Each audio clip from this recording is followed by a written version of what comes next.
se você estudar o livro do Apocalipse, fazendo uso da metodologia historicista, né, estudando o texto bíblico, buscando eventos históricos que mais bem se encaixam com o texto bíblico, você vai perceber que é perfeitamente viável essa minha interpretação. E na verdade ela não é minha. Uma informação importante, todos os protestantes de fala inglesa até o século XIX identificavam, boa parte deles identificava Roma imperial e Roma papal nas profecias apocalípticas. Foi com o tempo que esta interpretação historicista foi sendo substituída pelo futurismo ou pelo preterismo. Mas até o século XIX não era assim. O Apocalipse é um livro simbólico, mas a sua simbologia pode ser perfeitamente compreendida à luz do Antigo Testamento. Nós compreendemos o Apocalipse assim, sendo que João se utilizou de muita linguagem do Antigo Testamento, especialmente dos livros de Daniel e Ezequiel. Então nós recorremos a estes livros bíblicos para descobrirmos a simbologia do Apocalipse. Só que esse é um processo muito longo, envolve um estudo mais profundo.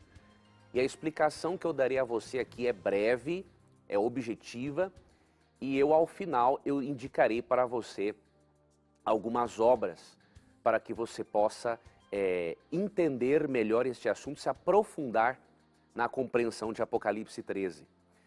Apocalipse 13 fala de dois poderes representados por duas bestas. Esses dois poderes representam dois poderes, um religioso e outro político, que se unirão pouco antes da volta de Cristo para estabelecerem um falso sistema de adoração. Para identificar quem aceitou esse falso sistema de adoração, cada pessoa receberá um sinal simbólico que vai identificar a pessoa a esse falso sistema de adoração. Em contrapartida, os fiéis adoradores de Deus receberão um outro sinal ou selo de identificação simbólico também, que vai protegê-los das 7 últimas pragas, dos 7 últimos juízos de Deus, que serão derramados sobre uma humanidade rebelde que terá aceitado a marca da autoridade dos poderes representados por duas bestas. Então, em resumo, é isso. Agora, vamos brevemente aqui identificar qual poder representa, que poder é representado por uma das bestas. Bestas aqui na Bíblia, obviamente, são animais selvagens, ok? Vamos ler aqui Apocalipse capítulo 13, verso 1. Vi emergir do mar uma besta que tinha 10 chifres e 7 cabeças, e sobre os chifres 10 diademas, e sobre as cabeças nomes de blasfêmia. A besta que vi era semelhante a leopardo, com pés como de urso e boca como de leão. E deu-lhe o dragão o seu poder, o seu trono e a sua autoridade. Então vi uma de suas cabeças como golpeada de morte, mas essa ferida mortal foi curada, e toda a terra se maravilhou sobre a besta. Vou ler até aqui no momento.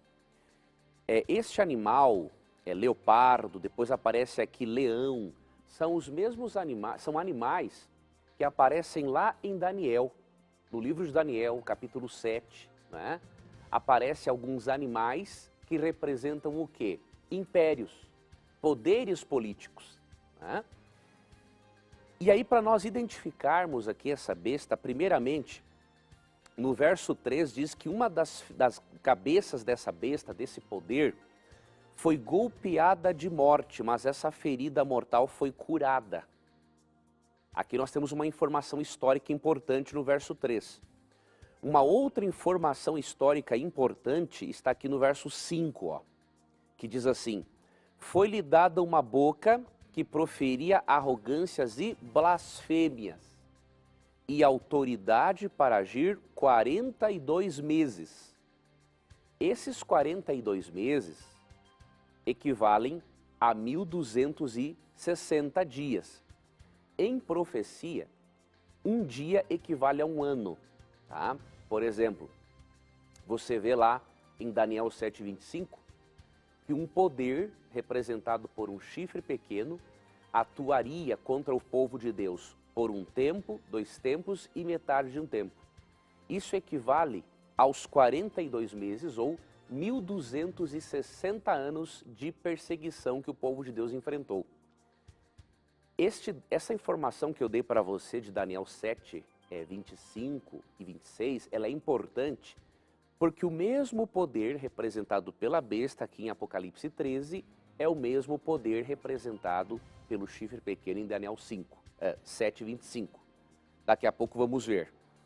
E o verso 6 diz assim, verso 7, olha outra característica desse poder, Foi-lhe dado também que pelejasse contra os santos e os vencesse.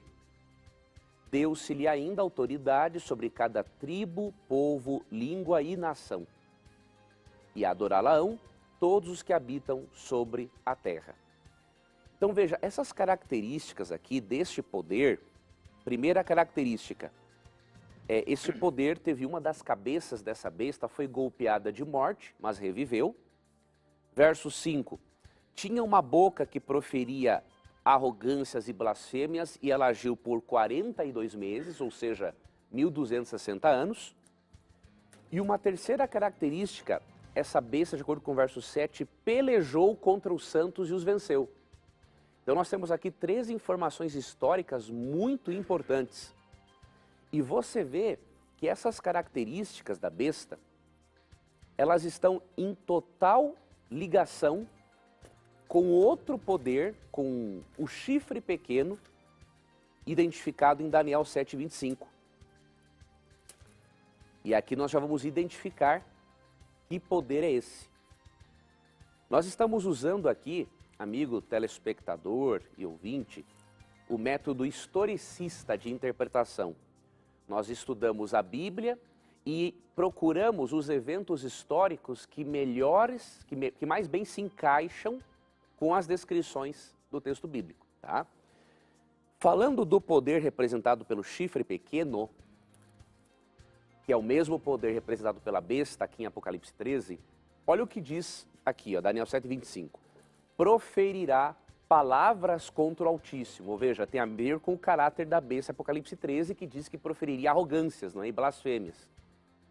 Magoará os santos do Altíssimo, ou seja, tem a ver com o pelejar, perseguir os santos.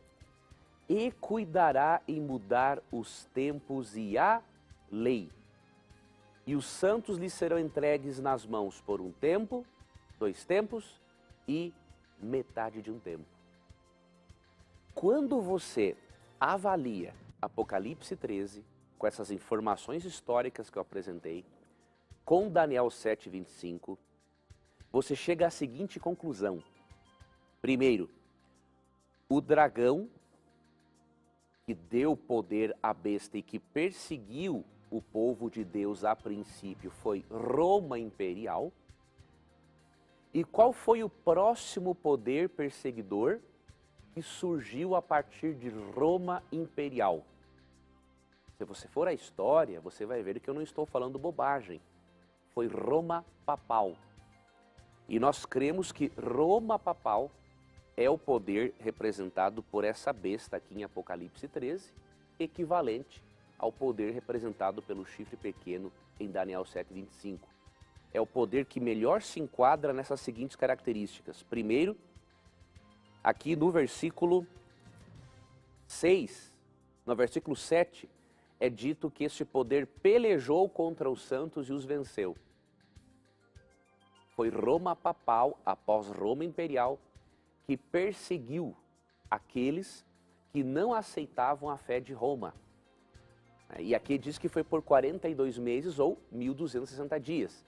Isso aqui equivale ao período de perseguição no período medieval de 538 a 1798, ou seja, 1.260 anos exatos, quando todos aqueles que não aceitavam a fé de Roma Papal e Roma Imperial eram duramente perseguidos. Uma outra característica que diz no versículo 3, não é? Que uma das cabeças dessa besta foi golpeada de morte, mas reviveu. Isso aconteceu quando o Papa Pio VI, em 1798, foi preso pelo general Berthier, a mando de Napoleão Bonaparte, e acabou sendo cativo e morreu no cativeiro. Muitos pensaram, é o fim do papado neste momento, mas ele reviveu e hoje, obviamente, continua forte como nunca.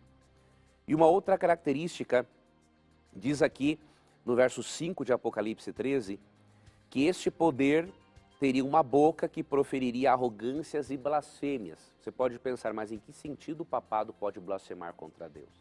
É óbvio, o papado faz o possível hoje para defender as doutrinas de Deus, falar em nome de Cristo. Só que teve um detalhe.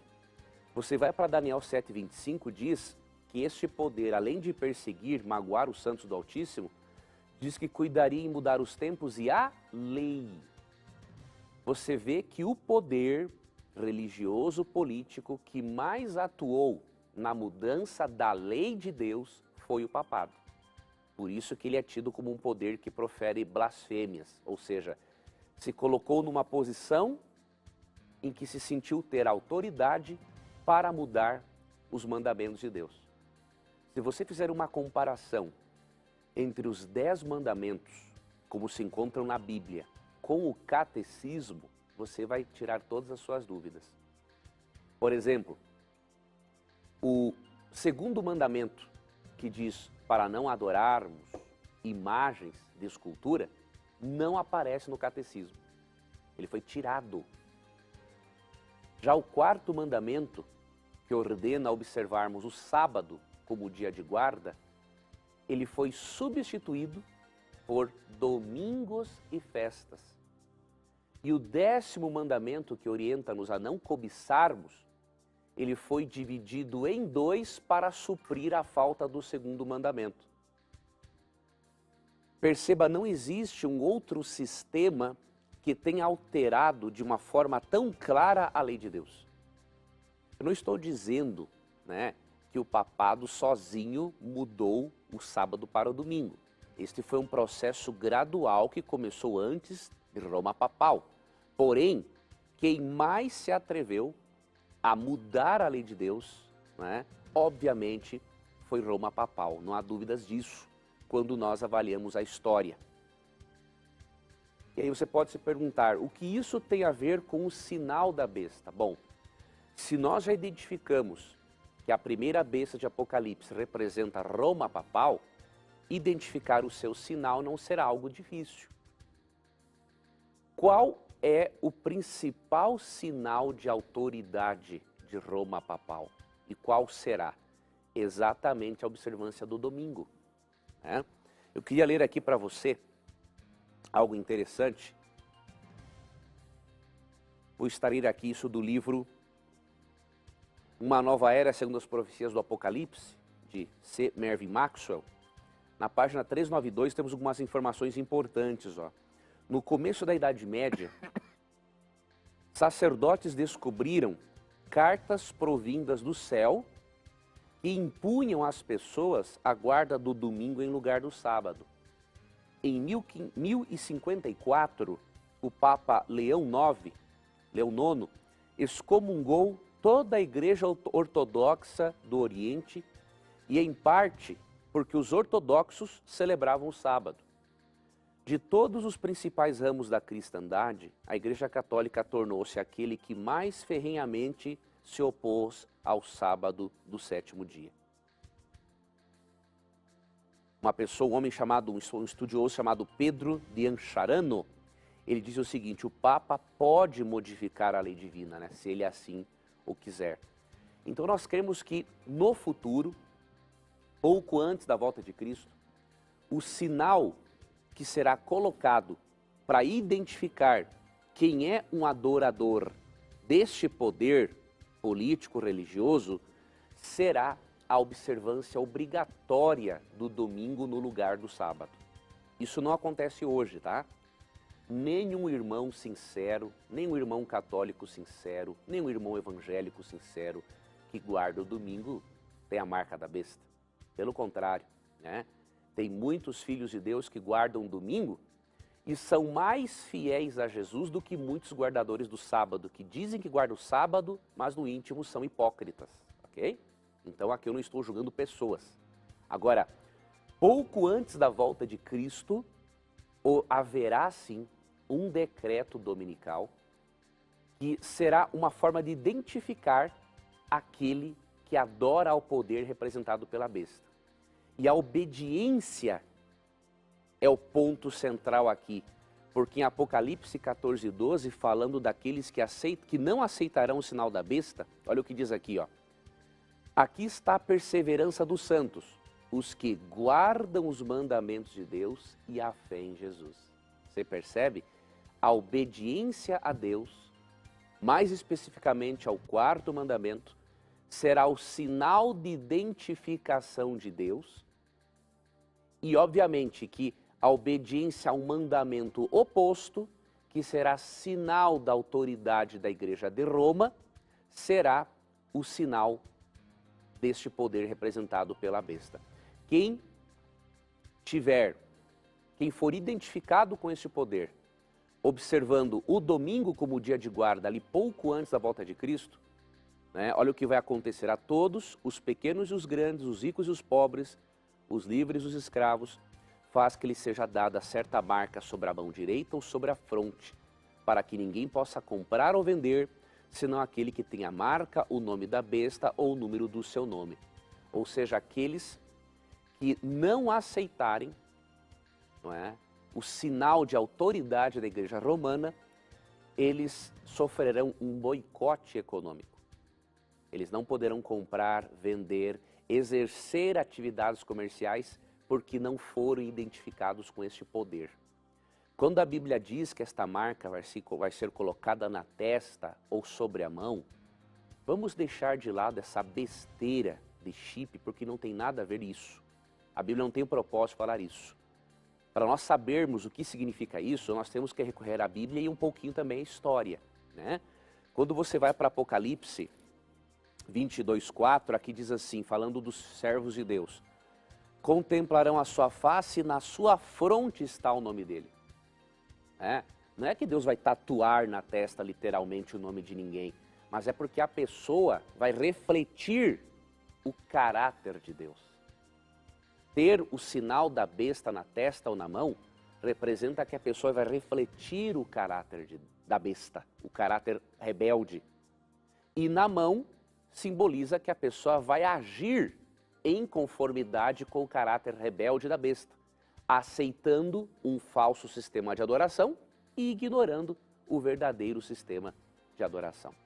Devemos lembrar, na história, né, que quando antigos soldados eram marcados na mão ou na testa, aquilo representava que eles pertenciam a uma divindade que eram protegidas por ela.